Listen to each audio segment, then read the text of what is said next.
Assalamualaikum warahmatullahi wabarakatuh. Apa kabar anak-anakku sekalian? Semoga semuanya dalam keadaan sehat walafiat dan tetap semangat ya.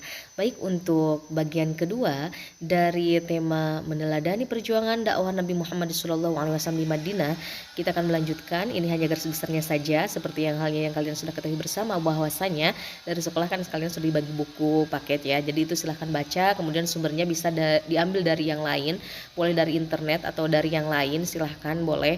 Karena apa? Karena kalau melalui video ini itu kan waktunya sangat singkat sekali, jadi ibu hanya memberitahu garis besarnya saja ya.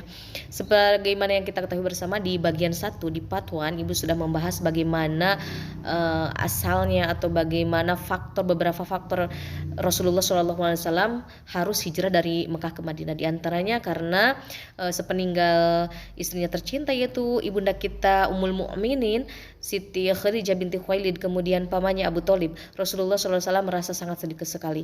Ditambah lagi waktu itu Rasulullah beserta kaum muslimin diboikot oleh kaum kafir Quraisy. Banyak sekali yang dilarang berdagang, dilarang melakukan pernikahan dengan kaum muslimin, orang Arab, kaum kafir Quraisy pada saat itu, orang Mekah pada saat itu ya.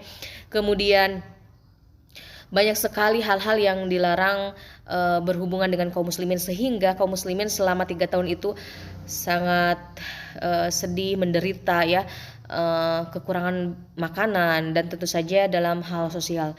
Kemudian akhirnya Rasulullah SAW setelah memikirkan mendalam dan mendapatkan ilham, diperintahkan oleh Allah Subhanahu wa taala itu untuk berhijrah dari Mekah ke Madinah ya. Dari Mekah ke Madinah untuk berhijrah, dan berhijrah itu tidak sekaligus tetapi bertahap.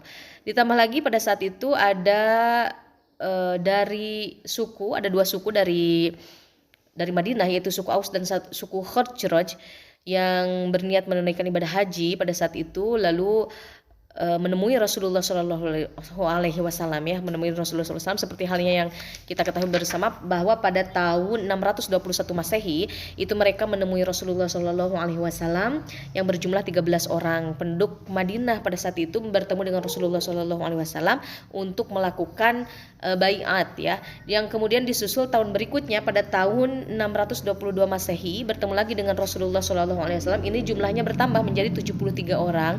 Mereka melakukan lagi baiat kepada Rasulullah SAW dan mengundang Rasulullah, ya Rasulullah, agar Rasulullah mau hijrah, mau tinggal bersama mereka di Madinah, karena pada saat itu di Madinah pun sama ya, ada semacam ketidakbaikan antar beberapa suku di Madinah pada saat itu, begitu. Dan kemudian akhirnya Rasulullah SAW berhijrahlah bersama kaum muslimin pada saat itu. Namun Rasulullah hijrahnya terakhir setelah kaum muslimin hijrah lebih dahulu ya.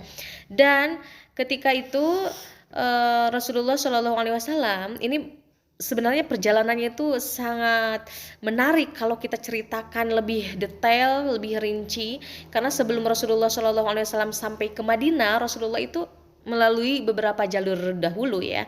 Dan luar biasanya ini perjalanan hijrah Rasulullah itu tidak semudah yang dibayangkan. Dan ini merupakan salah satu PR juga buat kalian. Silahkan kalian cari lebih detailnya, nanti kita diskusikan di grup WA ya.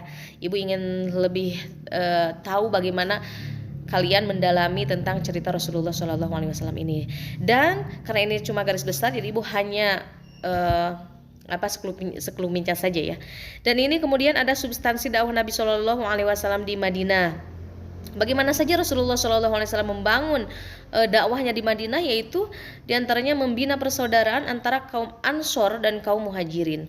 Kaum Ansor itu adalah penduduk kota Madinah, sedangkan kaum Muhajirin adalah orang-orang yang berhijrah, kaum muslimin yang berhijrah dari Mekah ke Madinah. Mereka dikatakan sebagai kaum Muhajirin, sedangkan penduduk Mekahnya sendiri disebut kaum Ansor. Jadi ini Rasulullah membina persaudaraan, menciptakan persaudaraan antara kaum Ansor dengan kaum Muhajirin ya, itu.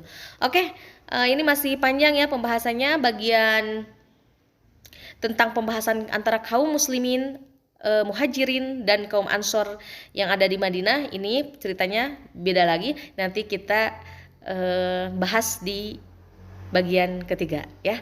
Oke, sampai sini semoga paham, semoga belum puas, dan mohon maaf apabila ada kesalahan yang ibu sampaikan dalam perkataan.